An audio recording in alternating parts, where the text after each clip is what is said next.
안녕하세요, 복덩이들. 복덕번 언니 변혜인 팀장입니다. 이제 12월이 얼마 남지 않았습니다. 요즘 저를 찾아오시는 많은 분들께서 내년에 어떻게 될 것 같아요? 많이들 여쭤보시는데 제가 다 안다면 돗자리 먼저 깔았겠죠? 그렇지만 제가 현장에서 느끼고 있는 2024년의 변화들, 그걸 기반으로 내년에 어떤 식으로 될지 한번 예측해보고 하는 시간을 가질 거고요. 이 영상이 내년에 투자하시는 매수자 분들한테 도움이 됐으면 좋겠습니다. 내년 2025년 빌딩 투자 성공하고 싶으시다고요? 그럼 지금 이 영상 좋아요 잊지 말고 눌러주세요. 작년에 시장이 너무 안 좋았어요. 18년도부터 쭉 시작된 코로나, 저금리, 양적 완화 하면서 모든 자산들이 폭등하는 그 시기가 딱 되고 2022년 6월 상반기 이후부터 코로나가 종식되면서 금리가 가파르게 오르기 시작합니다. 그러면서 전반적으로 부동산 시장이 안 좋았고 저희 상업용 부동산 시장도 아주 난리가 났었죠. 매수 거래량이 80-90% 이상 떨어지면서 제가 아주 까무라쳤습니다. 그래서 작년 이맘때쯤 제가 내년에는 이번 년도보다는 나을 것이다, 여기보다 더 나빠질 순 없다, 금리가 안정화될 것이다 라고 한 기대감이 있었기 때문에 저는 2024년 시장이 좋을 것 같았거든요. 그래서 열심히 해보자 했는데 작년 대비해서는 많이 거래량이 늘어났다. 2024년은 저의 중개 인생에서 가장 바쁜 한 해였던 것 같아요. 하지만 빌딩 시장의 전반적인 분위기는 되게 많이 바뀐 거라고 저는 개인적으로 생각을 하거든요. 그래서 그런 부분을 오늘 3가지로 좀 정리를 해드릴게요. 2024년 빌딩 시장 리뷰를 하면, 빌딩 투자할 때 디벨롭 많이 하잖아요. 특히 신축하는 게 이제 트렌드였죠. 주택, 부지 매입해가지고 신축하고 통임대 맞추고 수익률 뭐 3% 만들어가지고 바로 재매각, 50억으로 100억 만들기, 60억으로 120억 만들기, 그런 디벨롭이 화랑이었어요. 화랑. 17년부터 22년도까지 신축 행위들이 엄청 많았죠. 근데 이제 약간 제가 볼 때는 디벨롭 신축의 큰 흐름이 좀 바뀌었다. 리뷰니까 좀 자극적으로 가볼게요. 통임대 신축 재매각에 종말이 왔다 라는 게 2024년에 약간 두드러지는 특징이 아닌가 싶어요. 제가 손님들한테 요즘 뭐라고 하냐면, 고객님 요즘은 임차인 우위 시장입니다 이렇게 말씀드려요. 그러면은 매수자분들이 맞아요, 요즘 강남에 공실이 너무 많아요 이렇게 말하고, 이거는 임대 시장이랑 연결이 되거든요. 통임대를 맞추고 나서 3% 수익을 만들어서 매수자들이 안정적으로 수익을 창출하실 수 있습니다, 이런 셀링 포인트가 됐던 거야. 근데 이게 3%가 안 맞춰지는 거야. 결국은 임대 시장이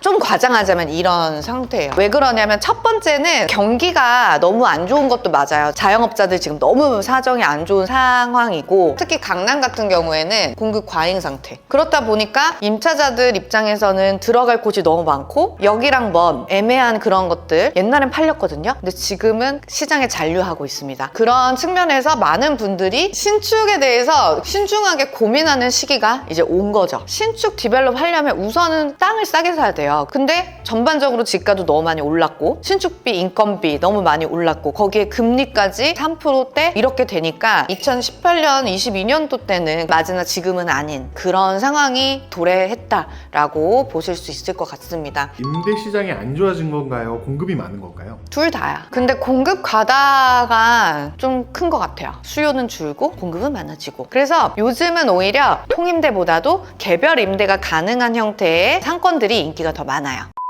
두 번째는 2024년에 어떤 매물들이 소진됐는지, 저는 크게 2가지인 것 같아요. 첫 번째는 직영 사용 목적, 내가 건물을 사서 내가 직접 들어가서 사용을 하면 시세 차익도 벌고 사업소득도 벌고 일석이조네, 이렇게 하는 트렌드들이 많이 부상을 했죠. 왜냐면 공실 리스크가 더 커졌기 때문에. 두 번째로는 수익형 건물이 인기. 저는 올해만큼 이렇게 만들어진 건물이 잘 팔리는 시장을 본 적이 없어요. 그게 결국은 공실 리스크가 높아졌기 때문이라고 저는 개인적으로 생각하거든요. 강남 같은 경우에 층별 임대가 가능한 상권에 100억 전후에 깔끔한 물건, 깔끔이라고 하면 승강기 같은 거 다 설치되어 있고 리모델링이나 신축이 다 돼서 임차자가 맞춰져 있는 물건들 있죠. 그렇게 해서 2% 후반, 3%대만 나오면, 가격이 시세대로만 나오면 다 팔렸어요. 디벨롭이 한참 유행일 때는 잘 안 봤었거든요.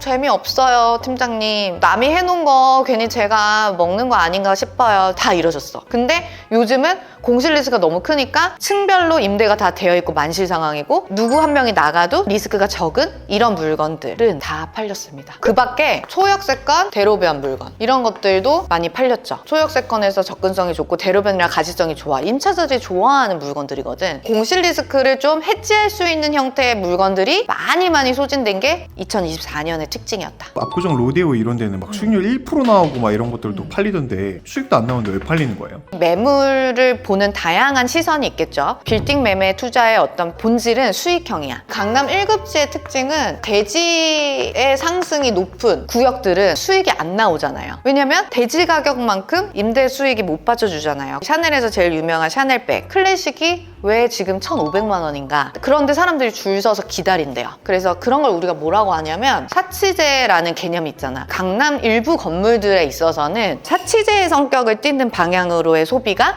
분명히 존재한다라고 개인적으로 생각해요. 나는 강남 건물주, 나는 청담에 있는 완전 희소한 가치의 건물주가 되고 싶어. 물론 그게 본질은 아니죠. 본질은 아니지만 이런 느낌의 사치제로서의 어떤 니즈도 분명히 있기 때문에 신고가가 창출되기도 한다. 그리고 또 최근에 로데오에 평당 3억 5천에 젠틀몬스터가 매입하는 거 제가 여러 번 말씀드렸는데 그거는 대기업 대자본이 들어가는 거잖아요. 시세고 뭐고 우선은 그거를 가지고 나서 그 안에서 부가가치가 창출되는 게 겁나 커. 그러면 가격 안 보고 사는 거죠. 그런 형태의 소비들이 존재한다라는 점도 유념을 하셔야겠습니다. 그럼 세 번째, 양극화. 2024년 트렌드 중에 매수인의 양극화가 굉장히 저는 눈에 띄는 특징이었어요. 코로나 때 금리가 굉장히 낮고 투자하기 좋은 시기에는 일반 직장인분들, 돈을 갑자기 많이 번 사람들 또 투자를 하러 굉장히 많이 저희 회사를 찾아오고 상담을 했어요. 근데 최근 들어서 제 고객들 중에 가장 많은 직업 뭐라고 생각하세요? 의사 선생님이요. 아 뭐예요? 정답을 그렇게 바로 말하면 진짜 재미없게. 정답이에요, 정답. 빌딩 언니를 찾아오는 가장 많은 직업 의사 선생님들이에요. 의사 선생님들. 이분들은 건물을 매수하는 데 있어서 다른 분들보다 여유롭게 매입을 할 수 있었다. 그냥 단순하게 시드가 많다고 되는 게 아닌 시장이 됐거든요. 그러다 보니까 굉장히 중요하게 부각이 됐던 게 뭐냐면 안정적인 현금 흐름. 이게 매수인들한테 굉장히 필수적인 요소가 돼요. 그래서 고액 연봉자, 고액의 이제 매출을 내시는 사업화 하시는 분들, 전문직 종사자분들, 그런 형태의 분들이 공실 리스크를 감수하는 거죠. 강남 물건 같은 경우에는 임대료보다 이자가 사실 더 큰 시장이죠. 매달 이자를 몇 천씩 내야 되는데 안정적인 현금 흐름이 없으면 굉장히 어려워지는 거죠. 이게 어려운 분들이 이제 결국은 빠르게 매각을 원한다거나 문제가 되고는 해요. 그래서 좀 안정적인 분들 위주로 매수자들이 좀 양극화되고 있다라는 게 제가 봤던 2024년의 특징이다라고 설명드리고 싶었어요. 의사 선생님들의 중금리 정도라고 계속 얘기를 하셨는데 의사 선생님들이 받는 금리는 따로 있나요? 의사 선생님을 위한 특별금리 이런 거는 없어요. 은행은 신용등급이 높은 사람을 좋아하는데 신용등급이 높으려면 자산도 자산이지만 안정적으로 매출이 나오고 저금이 가능한 분들, 그런 분들한테 금리를 굉장히 잘 준다는 거죠. 금리 차이가 거의 1%도 나는 경우를 봤어요. 굉장히 큰 거죠. 최근에 인스타 같은 데에 대출 100%로 건물 살 수 있습니다. 이런 것들을 되게 많이 봤거든요. 영원으로 산다라고 했을 때 그 리스크는 분명히 고민을 하셔야 된다라고 개인적으로 염려가 되는 부분이라서 한번 언급을 드렸습니다. 2금융권, 3금융권 여러 가지 대출 다 모아가지고 하면 돈 안 들이고 건물 살 수 있겠죠. 근데 공실 리스크라는 거를 아예 떼놓고 우리가 얘기할 수 없기 때문에 굉장히 고민을 많이 하셔야 된다. 그냥 대충 사서는 큰일 납니다.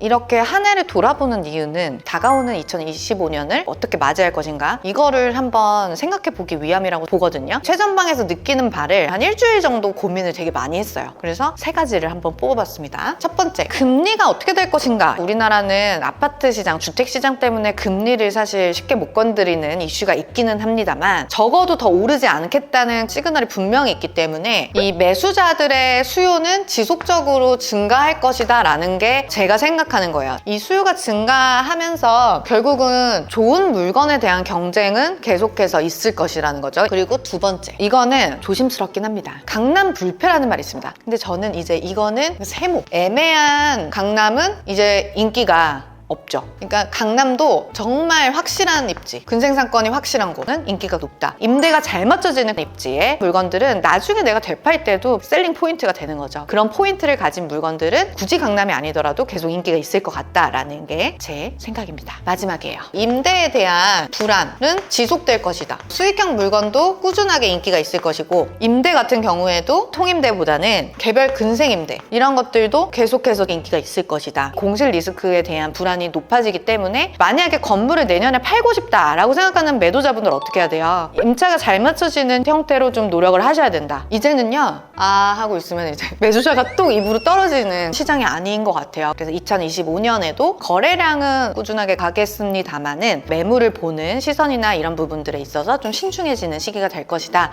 라고 생각이 듭니다. 2025년 법인 투자 계속 될까요? 비과밀 억제 지역에다가 법인 세워가지고 물건 투자하는 거 많이 하시잖아요. 그런 부분에 있어서 취득세 중과를 회피했다라고 해서 다시 추징당하는 사례들이 생각보다 많이 지금 나오고 있는, 강남구청 등등 지자체에서 조사를 하기 시작했대요. 법인 투자를 좀 안일하게 하는 부분들은 좀 해소가 돼야 되겠다라는 생각이 들어서 세무사님이랑 좀 더 디테일한 내용들을 좀 정리를 해서 한번 영상으로 만들어서 공유 드리도록 하겠습니다. 2025년에는 금매가 나올까요? 당연하죠. 시장이 어렵든 시장이 어렵지 않든 매도자의 특별한 사정에 의해서 나오는 게 금매죠. 그래서 그런 금매들은 언제든 기다릴 수 있다. 2025년에 건물 사면 단기로 시세 차익 볼 수 있을까요? 디벨롭 해가지고 한 1, 2년 안에 큰 차익을 버는 시기 자체가 지금은 좀 어려워지지 않았나. 지금 봐서는 건물을 적어도 3년 정도 보유하시고 재매각하는 스타일로 보유 기간도 어느 정도 좀 조정되지 않을까라는 생각은 듭니다. 2025년 이제 한 달 가까이 남았습니다. 올해 마무리 하시면서 지금 물건 보고 계신 분들도 적극적으로 보셔야 되고, 건물 투자에 대해서 궁금하신 분들은 이 링크를 타고 오시면 상담 도와드릴 수 있을 것 같습니다. 오늘 2024년 리뷰 그리고 2025년 빌딩 시장의 전망 재밌게 봐주셨으면 좋겠고요. 구독과 좋아요, 알림 설정 잊지 마세요. 여러분 모두 부자 되세요. 안녕.